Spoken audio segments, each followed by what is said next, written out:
During his time as a student at West Virginia University, Joe Manchin played football. Based upon his style as a legislator since Joe Biden's inauguration, it's clear that he played in the days before helmets.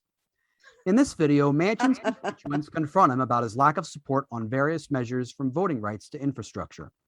The meeting goes as well as one can when the public servant is on the deck of a boat looking down upon his constituents who are in kayaks. Let me talk if you can. Where are y'all from? Anybody from West Virginia? Yes. West Virginia? We have a lot of West Virginians. God bless you all. But gang, we're working hard. We really are. We're going to continue to in good faith.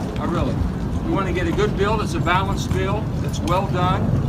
And I know it won't be enough for some and it'll be too much for others. In West Virginia, West Virginia is a little bit different than it used to be. There's a lot of poverty.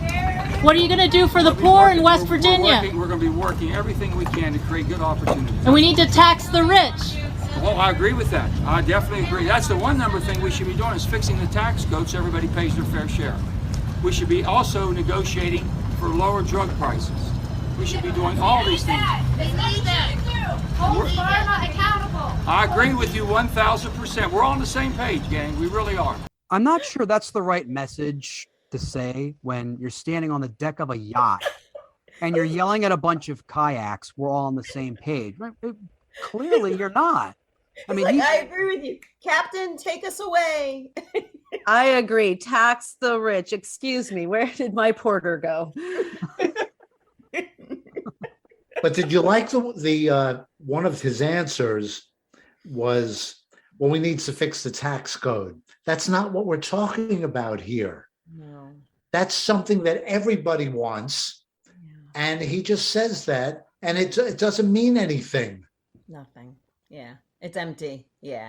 I mean, the changes to the tax structure, I think, are in that infrastructure bill. It's the one that pays for itself. So, it's already there. Pretty much everything that, not just Democrats, but also a lot of independents and Republicans, even in states like West Virginia, want. And it's just, it's odd that there are these holdouts who, I'd almost like to know exactly what they're holding out for, unless it's just to get their name in the papers for a run for, I don't know, an even higher office. Yeah, I don't think it's any higher office for him at this point. But have you ever been to West Virginia? Spent any time there? Yeah. I'm trying to get elected to office in West Virginia is going to be pretty tough for any Democrat.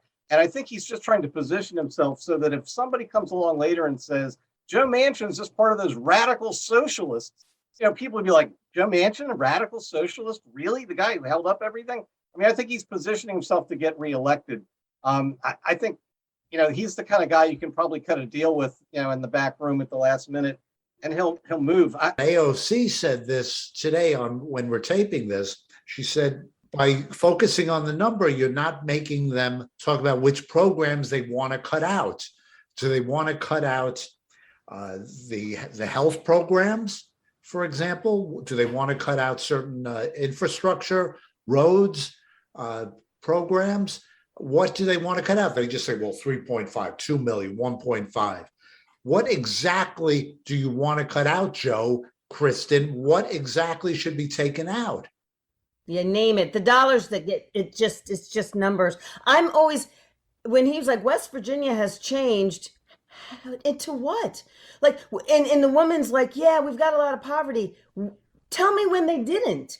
I'm not sure when. Maybe it's me. When in the last X number of years, West Virginia has not been the place where you're like, you know what? I think I'm going to go make it in West Virginia. That's not where you go. So when did it all of a sudden go and make a really big change?